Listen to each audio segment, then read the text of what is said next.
Sadar Namaskar to all,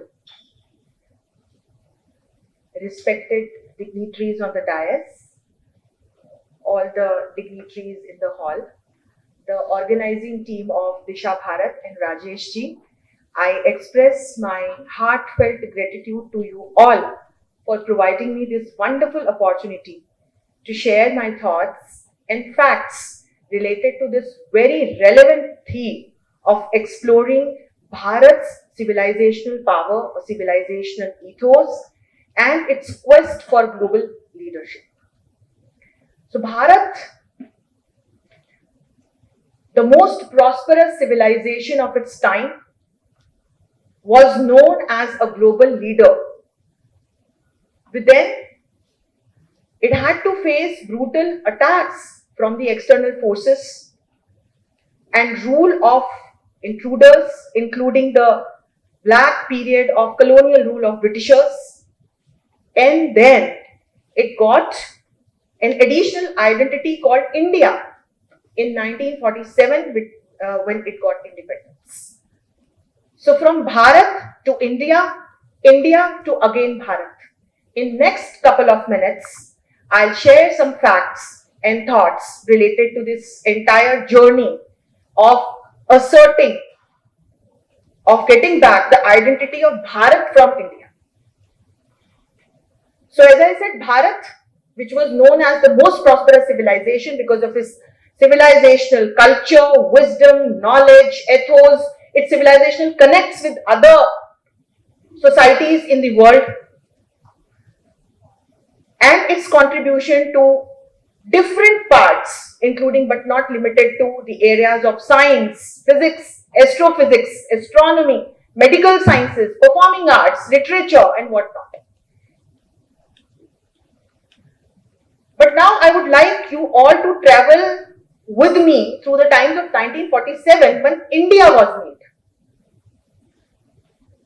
which had to face the brunt of partition, also displacement of lakhs, and there were a lot of political, economic and social challenges lying ahead. This India, imagine having the 7th largest landmass in the world with humongous population, huge market, manufacturing capabilities and ample of natural resources, still was labeled as a poor country in global politics, in international affairs. It was mocked for its development journey, so much so that when it got into the area of space technology, it was published as a poor man. Just try to recall that cartoon, entering into the club of elites. And the world forgot that this India was Bharat once upon a time, which contributed tremendously to the different areas of science. So what went wrong? Why this India was known as the land of snake charmers instead of powerful Bharat? So to answer this why, we must understand that after 1947, when the policymakers of that time started devising our internal and external policies, especially the foreign, there was a pivotal question whether they would go back to the ancient history of India's civilization, wisdom, and in the words of our ancient Indian model systems to devise our foreign policy as well as internal policies, or would they like to be in the shadows of colonial rule? And though they take the use of our Indian model systems to devise our foreign policy, Vasudhaiva, Kutumbakam, and Jaishankar still are the basic pillars of our foreign policy. But they renamed these elements very smartly in their own means. Neutrality policy of non-violence, transient policy of non-violence. And in the name of modernity, they chose to remain in the shadows of colonial period, especially in the sector of education. And that is why for a long time, there were various fault lines that could be observed in our internal as well as foreign policy. So India chose to remain away from the lobby politics because the world at that point in time had just come out of Second World War, and it entered into another period of Cold War, wherein the world had divided into two power blocks. One was led by USSR, another one was led by US. So India, as like an emerging economy, chose to stay away from this, and we pioneered non-alignment movement. But were we actually non-aligned? Because the world witnessed us always standing under the shadows of socialist and communist bloc led by USSR and China. And this costed heavily to India's own quest for global leadership. Forget being considered as a leader, India was labeled as a bandwagoning country, and we distanced ourselves from the European nations. So our relationship worsened with these mighty Western nations which were ready to help us economically and technology-wise. For example, a country like France. And on the other hand, despite having or choosing this ideological alignment and inclination towards socialism and leftism or communism, India faced a dreadful war with China. On the other hand, because of portraying ourselves as doves or pioneers of peace only, India had to face different types of challenges coming from terrorism, state-sponsored terrorism and different separatist movements within our own nation in different parts of the country. And along with this, there were multiple social, political, economic challenges lying ahead. It was in the eras of 90s when USSR disintegrated, Cold War ended, India had to adjust its diplomacy and foreign policy again to balance its policy in such a way wherein after disintegration of USSR, it could grow economically. And thankfully, in global politics also, this was the time when the world ushered into the era of globalization, ICT technologies, open economy, liberalization and internet. So like other developing countries of the world, of Africa, Latin America and Asia, India also seized this opportunity and started growing economically. And perhaps this was for the first time since 1947 when India started recognizing the power of Bharat. Bharat, which knew the power of its economy and its soft power. So much before Joseph Nye's definition of soft power, the term he coined in 1992, thousands of years back, this Bharat knew its power of yoga, Ayurveda, its diaspora, trade, and connects with other civilizations.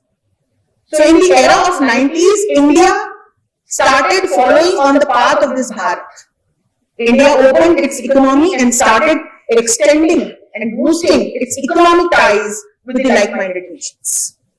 But the actual transformation now, I'll take you to the times of 2014, when after Narendra Modi government came into the power, and I have no inhibitions in stating that, he chose to bring back the glory of Bharat through asserting the civilizational ethos and cultural diplomacy by using the tools of soft power and establishing connects all over the world and asserting India's position as a global leadership. So after 2014, the first thing that changed was portraying ourselves as a non-aligned country. So our Prime Minister and our External Affairs Minister made it clear that India is no more a non-aligned country, we are all aligned country. And we made it very clear that whenever the goals would be aligned to sustainable development goals or global peace and security or climate change containment, women-led development or economic progress, we would shake our hands with the other country of the group. So both multilaterally and bilaterally, we started extending our relationship, and our Honorable Prime Minister started traveling even the farthest countries of Latin America. Because these countries are full of natural resources, especially critical minerals. The lithium triangle countries are situated in Latin America: Argentina, Bolivia and Chile. Nobody paid any attention to these countries previously. This is what, after 2014, when India started becoming Bharat, this new Bharat started doing this. The second change that we brought to our foreign policy was drifting from this to bipartisan lobby politics or bipolar world, we started asserting that this world is multipolar. There are multi-poles of power. We also started redefining power. Earlier, power was either limited to hard power, military or territorial power, or soft power, cultural power, economic power. India brought or added a new angle of symbiotic relationship and promoting collaborative growth with the help of novel technologies. So that's where India also altered this conventional definition of power. And here another change occurred. In 2016, we looked at Look East policy during the eras of 90s. But then this Bharat, new Bharat, realized or brought back the ethos of its civilizational connects with East Asia, Southeast Asia, and India came up with Look East, Act East policy. And with this Act East policy, India also came up with the new policies of Sagar, security and growth of all, and Mahasagar, mutual and holistic advanced security and growth across the regions. That's where India brought Global South into the agenda. That was another change in the Indian foreign policy, wherein apart from recognizing and elevating our relationship with mighty Western nations, India became a pivotal voice of Global South. And the whole world started acknowledging this. And that's where I'll give you an example in 2023 when India hosted G20. It democratized the mighty platform of G20 by making African Union as a permanent member to G20, which had never happened before. It was historic. It changed the flavor and fervor of G20, which was known as a multilateral platform of only Western nations. Not only that, India started working as a bridge between Western nations and Global South nations. Then India started raising its voice for providing leadership positions to Global South nations in international platforms. So that's where India started asserting for leadership positions in platforms like United Nations Security Council. And today, I really feel proud that when our Prime Minister visits countries of Europe, even the European nations echo the same demand of India. Demanding for not only India's permanent positionship in UNSC, but a participation from all continents, including Africa, Latin America, and other parts of Asia in UNSC. During the black times of COVID-19, India, or I should say Bharat, taking the basic elements of Vasudhaiva, Kutumbakam and Sarva Bhavantu Sukhina, started vaccine factory. When we home grew vaccines not only for our own population of 140 crore people, India sent these homegrown vaccines to 150 plus nations. And this initiative was recorded in the history of global politics. The world started recognizing India as a global leader, and that was the time when it also applauded for India's plight, not only for its own leadership. A leader doesn't become a leader by, his own quest, his own assertion.